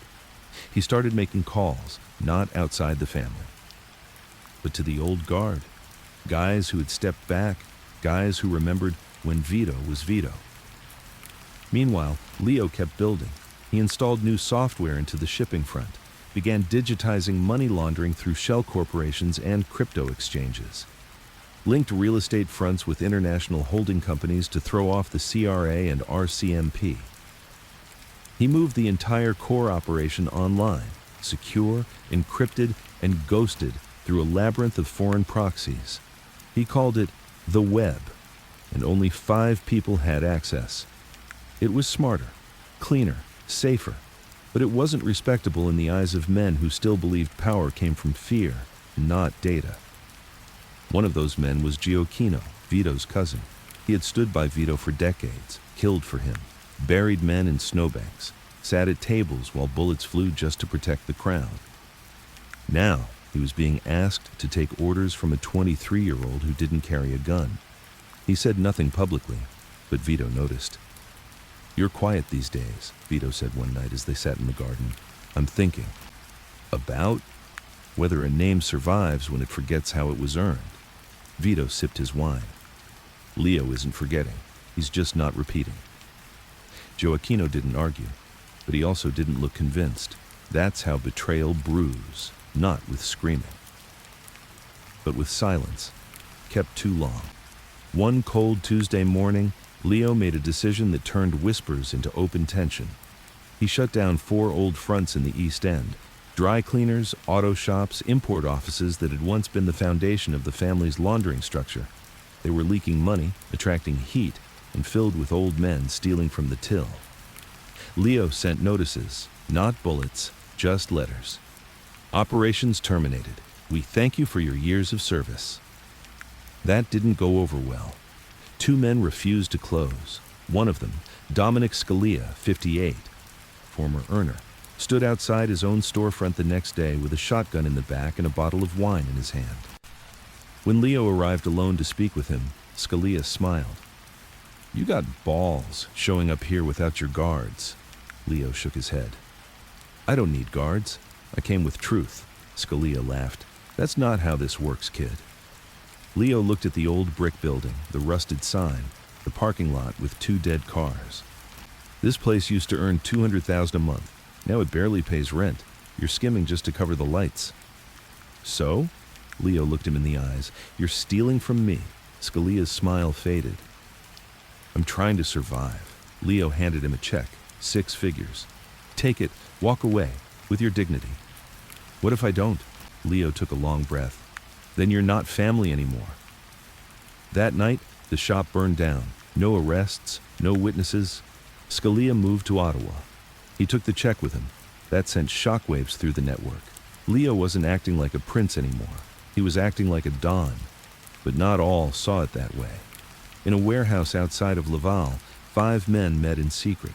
Carmine, Gioacchino, 2 old Union captains, and an ex-lieutenant who'd been retired since the 2000s. They sat around a crate, shared cigars, poured cheap whiskey, and said what none had dared say aloud. "Maybe the kid's not it. He's smart," someone said. "He's soft," another countered. "He's going to get us all killed with this no-blood policy. He doesn't get the street. He's turning us into fucking accountants." Carmine leaned in. "What if we guide things, push him to step aside, just for a while, until things settle?" Gioacchino said nothing for a long time. Then finally, "Let me talk to Vito." That conversation happened days later. Vito was in his study, reading an old book of Sicilian poetry when Gioacchino came in without knocking. They didn't sit. Vito closed the book and waited. "He's not ready," Gioacchino said. "Why?" "He's too clean." Vito nodded. "Good. He doesn't scare anyone. He doesn't have to. He's making enemies inside the house." Vito stood, walked to the window. He didn't speak for nearly a minute. Then softly, "When I was his age, my father told me, if you're the smartest man in the room, leave. But if you're the calmest man in the room, stay. Because that room belongs to you." Gioacchino stepped forward. "He's going to get eaten alive." Vito turned. "No, he's going to bury the ones who can't stop living in a past that's already dead." A long pause. "You included." That night, Vito called Leo. They sat outside by the fire pit, cold wind, crackling wood. "I know what's coming," Leo said. "You don't have to sugarcoat it." "I'm not," Vito replied. "I'm telling you to finish what you started. They don't want change. They didn't want me either, until I forced them to." Leo nodded. "I won't be you." Vito looked into the flames. "No, you'll be better." 2 weeks later, Leo made the most dangerous move of his life. He called a meeting of all active capos, old, new, loyal suspect. He stood alone at the front of a room beneath a catering hall on the edge of town. No armed guards, no podium, just a black folder in his hands. When the room went quiet, he said, "I am not my grandfather. I am not my father. I'm not here to pretend I'm tougher than I am. I'm here to lead, not by fear, not by blood, but by being the one who can do what no one else in this room is willing to do. Look forward." He paused. "You want war?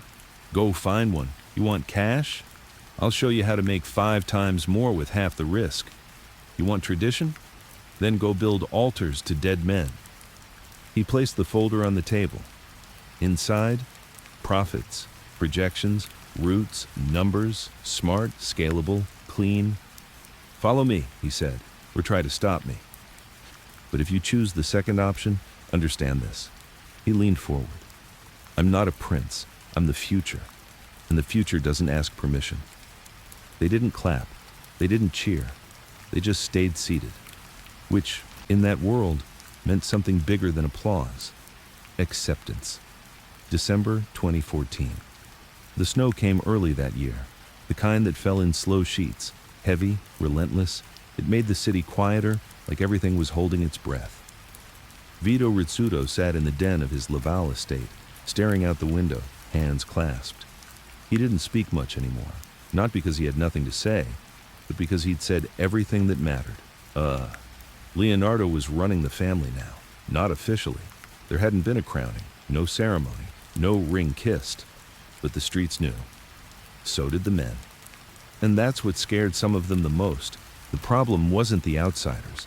It wasn't the bikers or the Calabrians in Toronto or the leftover Americans sniffing around for a comeback. It was internal. One of Vito's own. A man who'd eaten at the table for decades, buried secrets, collected envelopes, knelt beside Vito when they laid Nick in the ground, Gio Aquino. It started subtly. A delay in a wire transfer. A construction permit that got denied after being guaranteed. A warehouse order that never showed up. At first, Leo thought it was static. Leftover noise from the cleanup, old lines still tangled. But then something strange happened. A cargo shipment from Venezuela, rerouted through the Dominican, flagged by customs, seized at the Halifax port. Leo was notified, but too late. The paperwork was wrong, the names faked, and the shell company traced back to an address once controlled by Gio Aquino's network. Leo didn't react, not publicly. He just filed it in a black notebook and kept watching. Then came the Montreal Sun leak. A brief column buried on page 12. Sources suggest unrest inside Montreal's long-rumored crime family as a power shift creates internal resistance. No names, no hard facts, but it was intentional, too precise, too close to the truth. That was the line Leo had drawn in his head. Whispers are part of the life. Leaks are not. He visited his grandfather that night. They sat by the fireplace in silence for a while, the orange light dancing across their tired faces. Finally, Vito broke the stillness. You feel it, don't you? Leo nodded. Gio Aquino.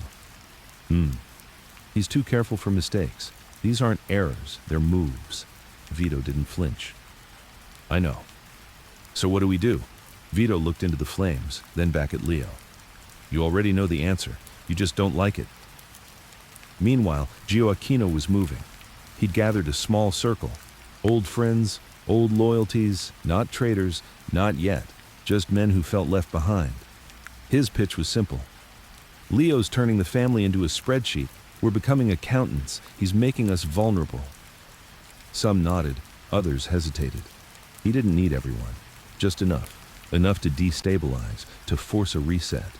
Then came the hit that confirmed everything. It wasn't major, just a low-level courier, Milos Kovacevic, 24, Serbian Canadian, trusted by Leo. Found dead in his apartment, no signs of struggle, no robbery, no forced entry. But a single shell casing was left in the sink, clean, polished, old message. Someone got in, and someone close let it happen. Leo attended the funeral. Small crowd. Mostly workers, no capos, no ceremony. He stood by the casket alone, watched the family cry, didn't say much. But that night, he didn't sleep. He went to Vito's study and said, I want to end it. Vito raised an eyebrow. You sure? I know it's him. Then you'd better be certain. Because if you go after him, you better bury him, or he'll come back for everything. Leo nodded and walked out without another word. The setup came a week later. Leo called for a private meeting. No other capos, just Gio Aquino. A restaurant closed for the night. Neutral ground, public location, surrounded by civilians. It was the old way, respectful. Leo arrived first, sat at the table, ordered espresso. Gioacchino walked in 10 minutes later, wearing his usual long coat, scarf tight around his throat, expression unreadable. They didn't shake hands. They didn't smile. They just sat. "I've heard things," Gioacchino said. "So have I," Leo replied. Gioacchino leaned back. "You think I'm coming for you?" Leo didn't blink. "I know you are." Silence. "I built this family," Gioacchino said. "Bled for it, buried friends for it, took orders from your grandfather for 40 years. I'm not trying to erase you." "No?" Gioacchino's voice rose. "You're turning everything we built into a business, like it's something you can opt out of if the numbers go bad." Leo stayed calm. "You want to talk about respect? About what you built? Then explain Milos." Gioacchino narrowed his eyes. "Don't throw a kid in my face. He died because someone opened the door. And you think that was me?" "I know it was." More silence. The tension in the room thickened like smoke. Finally, Gioacchino stood. "You're not your grandfather." "No," Leo said. "But I'm still a Rizzuto." And then, just as Gioacchino turned to leave, Leo said, "You were loyal to Vito, but you never respected me. And now, I have no choice but to remove you." Gioacchino didn't turn around, didn't argue, just kept walking. 3 nights later, a quiet black car pulled up near a small house outside Laval. Inside was Gioacchino, alone, drinking scotch, watching old black and white soccer footage on a tiny TV. He didn't flinch when the door opened. He didn't beg. He just said, "Tell him I never wanted it to be this way." Then he closed his eyes and let it happen. Vito was told an hour later. He didn't say anything at first, just stood by the window again. "Was it clean?" he asked eventually. "Yes," Leo said. "No noise, no message left." Vito nodded. He was family. "I know." Vito turned, looked at his grandson, long, hard, then said, "Now, you're really one of us." The funeral was private, quiet, no priest, no words, just dirt. But inside, the entire family understood. The old guard, silenced. The new order, solidified. There would be no more whispers, because Leonardo Rizzuto was no longer the heir. He was the Don. January 2015. Montreal was still cold. But the city was breathing again. The streets had quieted. Cash was moving. No one questioned the hierarchy anymore. Vito sat in his study most days, listening to the hum of the fireplace and the old jazz records Leo had started playing around the house. The boy had brought new rhythms into the world Vito had built. He wasn't loud. He wasn't reckless. He was dangerous in a completely different way. Where Vito had carved order from chaos with bullets and silence, Leonardo did it with strategy. And now, for the first time in decades, the family felt steady. But it wouldn't last, because power, when not challenged, sends out signals like a heartbeat, and across an ocean, someone was listening. The phone rang at 3:46 a.m. Leo was already awake. He never slept deeply anymore. He picked up, said nothing. A voice answered on the other end, low and rushed. "It's about Caracas. We've got a problem." The Venezuelan connection had been in place since Nicolo's time. Cocaine corridors, port access, a shell game of currency, customs bribes, and safe storage hubs far from Canadian or U.S. law. During Vito's prime, it had been airtight. They kept the Bolivarian authorities paid, and the routes flowed through Central America like water. But regimes change. Generals get greedy, territories shift. And in the chaos left by the imploding Venezuelan economy, a new figure had emerged. Salvador Briceño, ex-military, now self-styled narco-politician with ties to paramilitary groups. He'd taken over one of the key port cities the Rizzutos used to move product discreetly into the Caribbean and Mexico, before the U.S. legs. He wasn't part of the old deals, didn't care about the quiet respect that came with the Rizzuto name. He wanted cash, power, publicity, and he wanted to tax the shipments 30%. Leo called an emergency sit-down that afternoon. 3 trusted men, Rocco, Salvatore Greco. His father's old lieutenant now returned from retirement, only as an advisor. Vito didn't attend. This was Leo's territory now. The mood was tense. "The route matters," Greco said. "We can't move that volume through Mexico alone, not with the cartels getting sloppy." "And Halifax is too exposed," Rocco added. "RCMP's got eyes there now. We try to shift weight back through the Atlantic, we'll lose every fifth container." Leo said nothing. He stared at the map on the table for a long time. Then finally, "Get me a meeting with Briceño." Vito heard about it later that night. He didn't say no, but he didn't say yes either. Instead, he poured Leo a drink, handed it to him in silence, and said, "When you sit with men who eat with blood on their fingers, you'd better remember who the butcher is." Leo nodded. "I don't want war. You don't always get to choose." 2 weeks later. Caracas. Leo arrived under a false passport, no entourage, just a local contact driving a dented SUV through roads lined with military checkpoints and half-starved dogs. Briceño's compound was everything you'd expect from a man who wanted to be a king but had the discipline of a pirate. Tall walls, private guards, satellite dishes, women by the pool, loud music. Leo was led into a back room with red velvet couches and a glass table full of fresh fruit no one touched. Briceño was already seated, thick-necked, late 40s, aviator sunglasses indoors. "Canadian boss comes to my home," he said in Spanish, smiling with teeth that didn't match the rest of him. "Your port," Leo corrected, "not your home." Briceño laughed. "I like this one," he said to a bodyguard. Leo sat, calm. "You've raised the tax 30%. "I did. That's not business, that's extortion." "No," Briceño smiled. "That's sovereignty." Leo leaned back. "You don't know who I am." "I know your name." "That's not the same." Silence. Briceño stood, poured himself a drink, and stared at Leo. "You're young, clean hands. But I know men like your father. They come here thinking they can buy peace." Leo finished his own drink and placed the empty glass down. "I didn't come to buy peace. I came to decide if you're useful." The room tensed. Briceño laughed again, too loud this time. "I like you," he said. "But that won't stop me from crushing your little trade line if I don't get what I want." Leo stood. "You want 30%? Briceño nodded. Leo walked to the door. "Fine." Pause. "But not from my cut, from yours." Briceño frowned. "You want to tax me?" "No," Leo said. "I want to partner with you. You're sitting on a gold mine and you're acting like a bandit. Let me show you how to move 10 times the volume without anyone noticing." Briceño hesitated. "You're serious?" "Dead serious." Briceño stared at him, trying to read what wasn't being said, and Leo said one more thing before he left. "I don't make threats. I make people rich. And if that doesn't matter to you, I'll bury you in memory."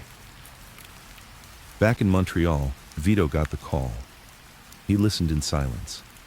When Leo returned home, he walked straight to the den. Vito was there, as always. "You sat with him," he said.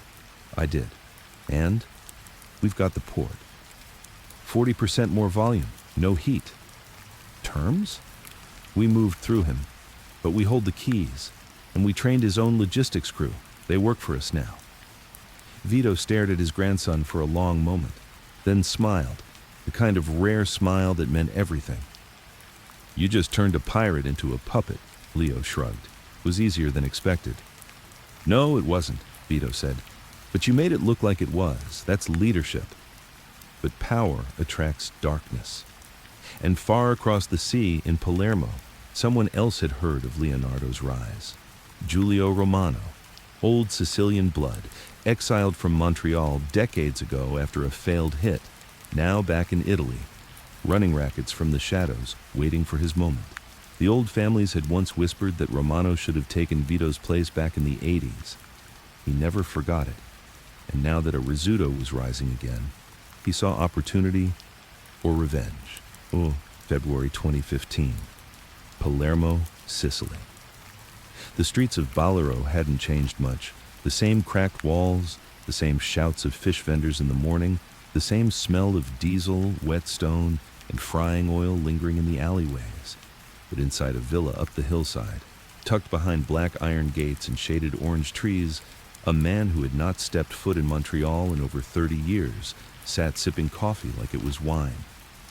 Giulio Romano. Gray at the temples now, thinner, but not weak. In fact, he was more dangerous than ever, because Giulio had learned something during his exile. Men forget. And when they forget, they make room for men like him to return. Giulio had once been part of the Rizzuto machine, trusted, respected. A soldier who ran numbers, enforced discipline, and smiled only when the work was done, until the 1980s when he stepped out of line. Vito, still rising then, had tolerated Giulio's ambition, until ambition turned into greed, and greed turned into plotting. There had been rumors of a contract hit, placed on Vito by Giulio and two Calabrian outsiders who'd since disappeared. Vito didn't forgive, but he wasn't stupid. Rather than spill blood across the city, he banished Giulio, quietly, with a final warning: you walk out alive, you stay gone. Giulio took the deal, went back to Sicily, built his own operation, but he never let go of the grudge. Because to him, Vito wasn't a king, he was a thief. Now, in the quiet of his Sicilian compound, Giulio was watching the news from Canada. Watching how Leonardo had rebuilt the name, not as a warlord, not as a traditional boss, but as a businessman, a strategist, a ghost behind numbers and crypto codes, and Giulio saw opportunity. He called for a meeting. 5 men, all connected, all forgotten by the Rizzuto empire, all with something to prove. This kid, Giulio said, lighting a cigarette with slow, practiced fingers, is not his grandfather. He's not a wolf, he's a banker. One of the men chuckled. So, Giulio said, Montreal's open again. The crown sits on a table, and all you have to do is reach for it. Meanwhile, back in Montreal, Leonardo was feeling the shift. Not inside the family. That was solid. The internal betrayal was over. Gioacchino was buried. The capos respected the order. The books were clean, and the ports were flowing. But Leo wasn't a fool. He'd learned to listen to the silence between events. A customs officer in Naples flagged one of their containers, something that hadn't happened in 5 years. An encrypted message from an old Sicilian contact said only, "Romano is moving." And an arms supplier in Serbia suddenly cut ties without warning. Leo sat at his desk that night, alone, reading the messages like they were a ghost story coming to life. He went to Vito. Found him sitting near the fire, dressed in his old wool coat, reading an obituary from an Italian paper. "You feel it too?" Leo asked. Vito didn't look up. "Romano," Leo nodded. "He's not dead." "No, and he's not done." Leo sat across from him. "What does he want?" Vito stared into the flames for a long moment. "He wants what he thinks I stole." The next move came faster than expected. A wire transfer meant for a shell company in Geneva was intercepted, blocked by a fake fraud alert. Leo dug into the signal path. The alert had been triggered by an entity owned by a European banking watchdog, which was, in turn, partially owned by a Sicilian holding group. Giulio's fingerprints were all over it. This wasn't just noise now, it was a declaration. Leo didn't panic. He shifted funds, brought his best men into a meeting room with no phones, no signals, no eyes. Sal Greco, Rocco, 2 younger capos who had proven themselves during the Venezuelan campaign. He explained everything and ended with one sentence. "Giulio Romano is reaching for our bloodline. If we don't cut off the hand, it won't stop." They all nodded, and Sal Greco added quietly, "If this turns into Sicily versus Montreal again, we'll lose friends. But we won't lose ground." The counterattack began in silence. Leo reached out to Don Giovanni Russo, an aging Palermo boss who hated Romano more than the Rizzutos ever had. Leo didn't send threats. He sent an offer. Help him cut Giulio off, politically, financially, and in return, the Montreal ports would reroute 10% of European imports through Palermo again. Backdoor routes, off-books cash, quiet profit, Russo agreed, not out of loyalty, but because Giulio had never shared. Then Leo made a second call to Miguel Santos, the logistics broker in Caracas, a quiet whisper, a coded message, and soon, Giulio's shell companies, all the fronts he used to move cash, weapons, and luxury assets, were flagged, blacklisted, and shut down. Within 2 weeks, Giulio's flow slowed to a drip. His lieutenants got nervous. His soldiers started calling their cousins in Canada, asking questions. And Giulio got angry. The first bullet came in the form of a message. A dead man, Marcello Bartone, was found in a parking garage in downtown Montreal. Single bullet to the back of the head. No witnesses, no surveillance. But inside his pocket was a chess piece, a black king cracked at the base. Leo didn't need a translation. Giulio was saying, "Check." Vito called for Leo that night. "I heard about Bartone." Leo nodded. "Romano, you're calm." "I'm calculating." Vito stared at him. "You're doing well." "But," Vito leaned forward, "but Giulio plays long games. This is bait. You'll think it's about you. It's not. It's about me, about what I did to him." Leo sipped his drink. "I know." Vito nodded once. "Then finish it." Leo's reply came 2 days later, not with bullets, but with humiliation. Giulio had a niece, Isabella Romano, who had recently opened a fashion boutique in Milan, funded quietly through one of Giulio's real estate fronts. Leo bought the building. Silently, had the land sold, the lease revoked, the shop shut down, publicly, legally. The press covered it like a real estate dispute. But Giulio knew. That night, his niece called him crying.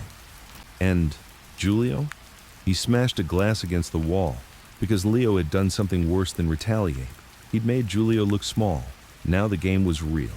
One more move, and both sides knew. Blood was next. March 2015. The city was still cold, but it wasn't winter anymore. In the world Leonardo now ruled, seasons weren't measured by temperature.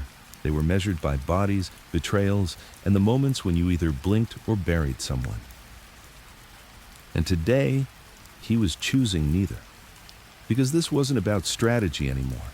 It was about blood memory, about something his grandfather taught him that had nothing to do with books, guns, or codes. Your enemies don't fear bullets.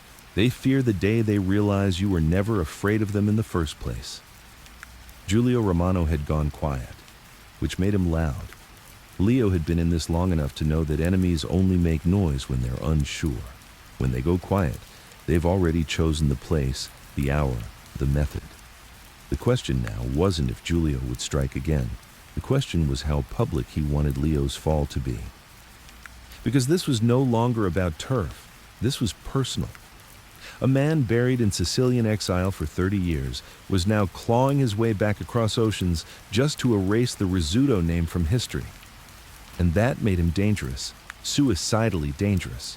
The call came in at 2:15 a.m. Sal Greco answered, his voice tense, clipped. Leo was already half-dressed. He could feel it coming like a storm behind his eyes. "Warehouse on Rue Sainte-Catherine," Sal said. "Fire. 2 dead." Leo didn't speak. "And one of ours is missing." "Who?" Sal hesitated. Then, Marco Viscari, a young capo, quiet, loyal, good with numbers. One of the few Leo trusted with the inner web of crypto and real estate laundering. They'd tortured him before burning the place down, not just to send a message, but to extract access, passwords, protocols, names. Leo stared out the window that morning as the sun began to bleed across the ice-covered streets.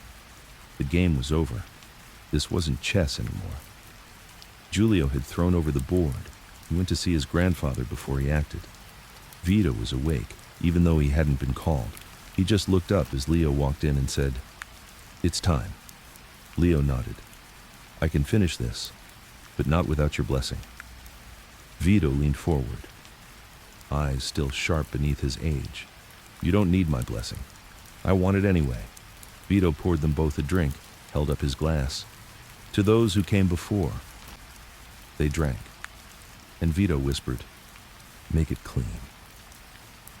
That afternoon, the word went out across 3 countries, France, Sicily, Canada. Vito's old network, what remained of it, was activated one last time. An old courier in Marseille made a call. A shipping foreman in Palermo sent a code, and a customs inspector near Catania confirmed the target's coordinates. Giulio Romano was leaving Sicily, heading to Nice, France, to meet an arms broker.